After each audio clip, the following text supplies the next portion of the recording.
Aloha, Stephanie here. I asked my subscribers to send me in some questions about the law of attraction, feng shui, and clutter clearing. And this is a question from a woman, we will call her Barbara. She says she's done a lot of clutter clearing. Yay, way to go, Barbara. But I am wondering what I'm doing wrong. I have had things which I want sitting on my vision board for years, which just aren't coming into fruition. Well, Barbara, I can tell you, as someone who's had a few things on her vision board for a while, I know how discouraging and frustrating that can be. And here's the deal. The vision board is a wonderful thing. But what makes it work is not the images on the vision board. It's what you're thinking about and feeling when you're looking at the vision board. So if you've had things on your vision board literally for years and they haven't come into fruition yet, the question is, what are you feeling these days when you look at your vision board? Do you feel uplifted and happy and hopeful and excited and optimistic and these things are going to be here any second? Or are you understandably maybe feeling a little more discouraged, frustrated, confused? Where is this? Why isn't it here yet? What am I doing wrong? Well, from a law of attraction standpoint, what you are creating in terms of your future experience is based on what you are feeling right now. And feeling is much more powerful than thoughts when it comes to the law of attraction. So if you're feeling discouraged when you look at your vision board, if you feel like you're doing something wrong, if you're feeling confused about why this stuff isn't here yet, what you're actually creating for yourself is more and more and more feeling confused and discouraged and disappointed. So what you have to do is shortcut that whole circuit in some way.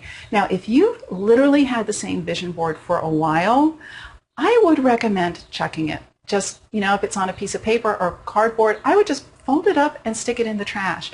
It doesn't mean you're throwing your dreams and desires away. But if you've been looking at this for a while with a lot of feelings of, I'm discouraged, I don't understand why it's not here yet, what am I doing wrong? You've put a lot of that energy into that particular vision board, and I don't think it's working for you anymore. So fold that one up, toss it in the trash, and create a brand new one. It can have pictures and representations of all the same stuff on it, although I hope a few things have come true, so maybe there are a few new things. But start with some fresh energy. And then really be careful about what you are thinking and what you are feeling about these things, because that's what's making your future experience coalesce, is whether you're feeling hopeful or discouraged, whether you're looking at your vision board feeling full of optimism and eager anticipation, or if you're doubting and questioning yourself.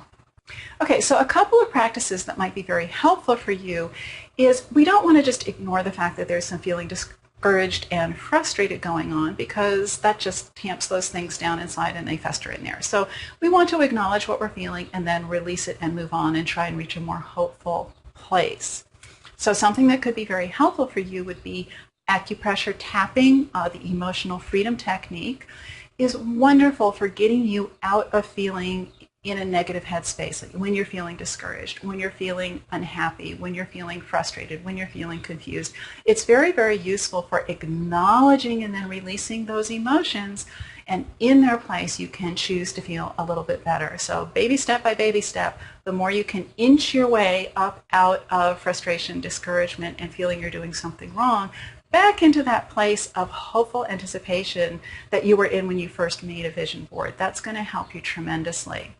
The other thing that might help you a lot is a gratitude practice, something where every day you are finding a way to feel, express, and possibly record, if you want to write it down in a journal, things that you are grateful for that have already come into your life, because the more you focus on that kind of energy, the more things come into your life that you feel grateful for. So a daily gratitude practice would really help you get out of whatever kind of funk you're in because of this vision board that isn't working. Another thing that might be very helpful for you would be to do some kind of daily meditation practice to really open up and get in touch with your heart chakra, where we feel love, but also a more universal energy of love that fills everything and is available to us all of the time, because it will help to counteract those feelings of doubt and discouragement. I've recently discovered a set of daily meditation audios. There's one for the morning and one for the evening by Christy Marie Sheldon, and I love them. I can't recommend them highly enough. I'm going to put a link to those meditations in the blog post on my website for this video. So click the link under the video. It will take you to the blog post on my website, and I will have some information there on some recommendations for that meditation practice that I think could be very helpful for you. So chuck the old vision board, start a fresh one, and do whatever you need to do to get your energy back up into a hopeful anticipation, it's all going to work out, feeling confident state of mind, and that's going to help a lot. Aloha.